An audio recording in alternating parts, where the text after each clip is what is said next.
I'm Kyle Carlin, and this is my Safe School Audit video.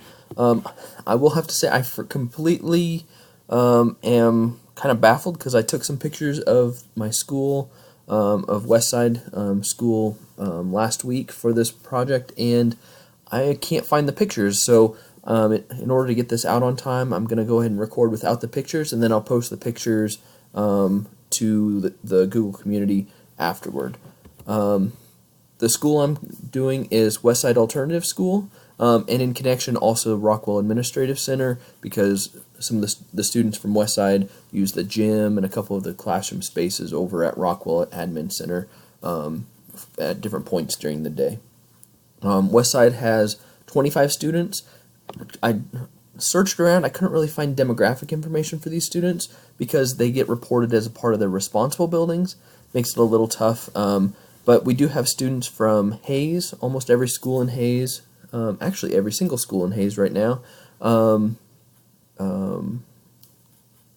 We have one from La Crosse High School, one from Ellis High School, one from Victoria High School, and then also a student from Victoria Elementary School.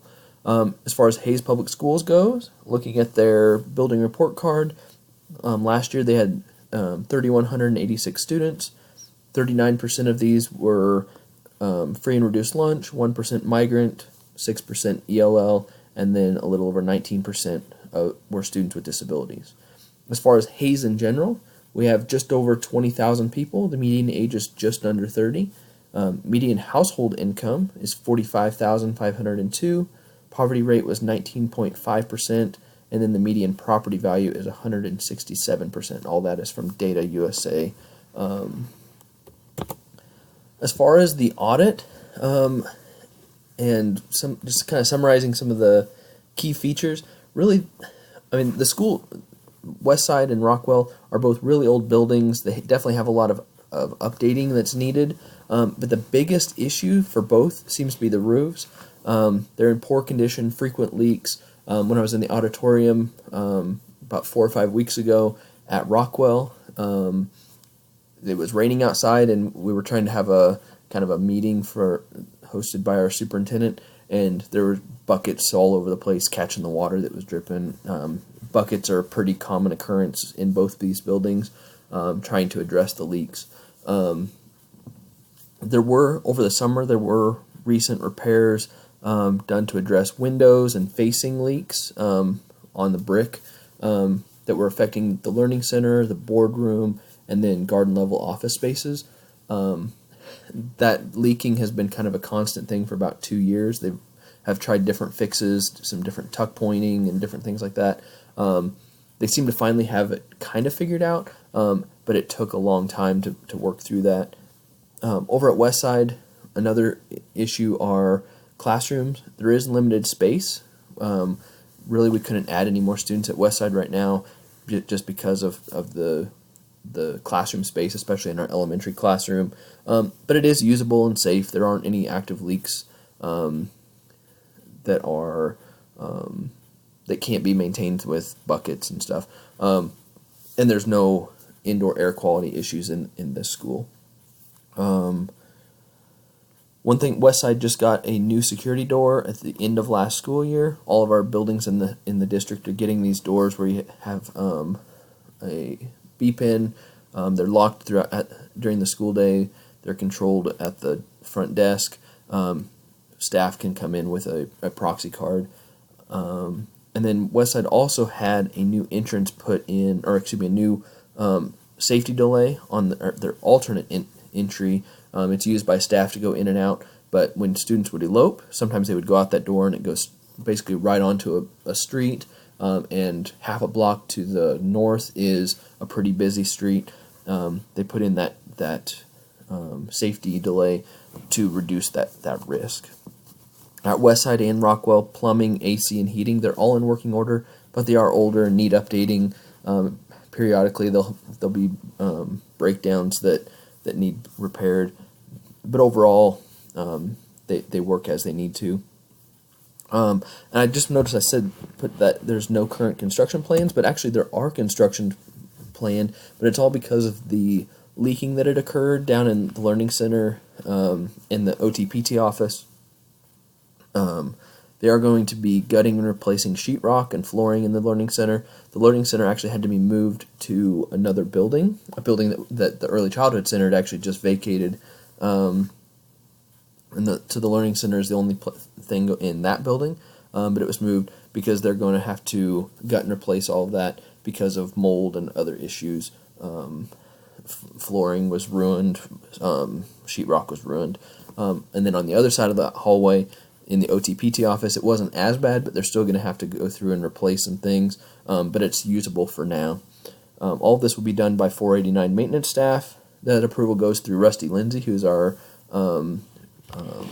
maintenance director. He will allocate the staff time, and then the Board of Education will approve the purchase of materials.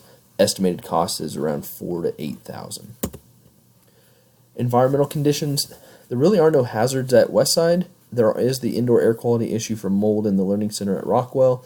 Everything else seems to be in good working order. Asbestos is in good shape. Both buildings have protocols, but it's all good.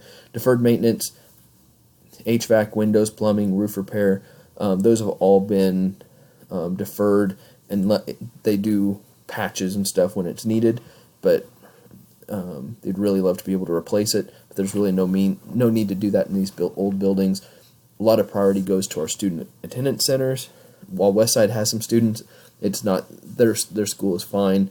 O'Laughlin and Hayes Middle School, for example, have much higher needs as far as the roof and plumbing, and so they've been putting most of that funds and resources they have towards those projects. When it comes to deferred maintenance, everything goes through Rusty. Big projects get bid out through our business office, and then the low bid gets chosen by the board. Inadequate funding. There's really no inadequate funding in a sense, except for back when the 2008 housing crisis and stock market crisis kind of happened. That Kansas school funding went down. This reduced maintenance staff, and it ultimately just takes time to rebuild, and it's really hard to catch up with that deferred maintenance. Training staff in Hayes seem well trained. They seem to be able to handle the jobs that they're given. I wasn't able to identify any weaknesses at this point, and Rusty ultimately is the one that handles overseeing the training of all of these staff. Same thing with practices. There's nothing that's really poor that I can see, although there is a public perception that past admin failed to maintain schools properly, but really it's unclear what those failings were.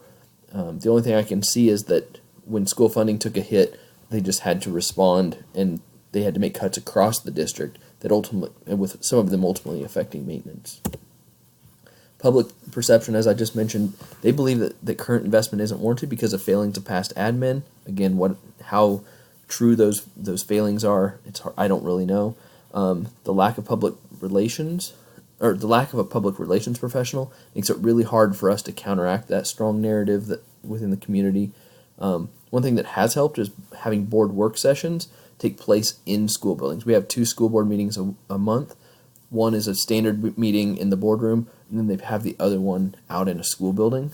That's been really good to get the public eye on the needs in our elementary, middle, and high school. They have not done anything at Westside, and I'm not sure if they have that planned.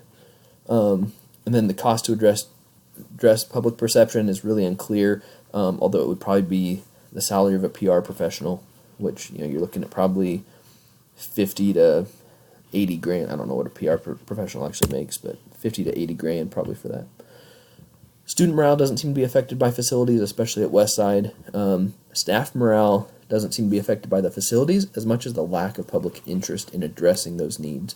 Every time a bond issue comes up and it fails, teachers just take a real big, kind of start questioning if this is the community they want to continue working in. It's really kind of sad. And then the last thing is transportation. Transportation department in Hayes is really strong.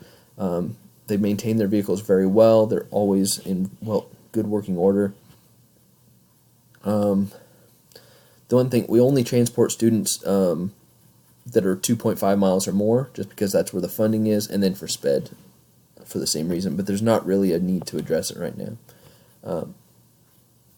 Ultimately, this has been a really interesting project to be able to look through and look at all the different pros and cons or the strengths and needs of the buildings that I work in. I'm hoping that over the course of the next semester and the next year, I'm going to have a little bit more insight in, a little bit more say, and be able to be a little bit more knowledgeable in what I'm offering or bringing to the table during discussions about these facilities. Thank you, and have a great day.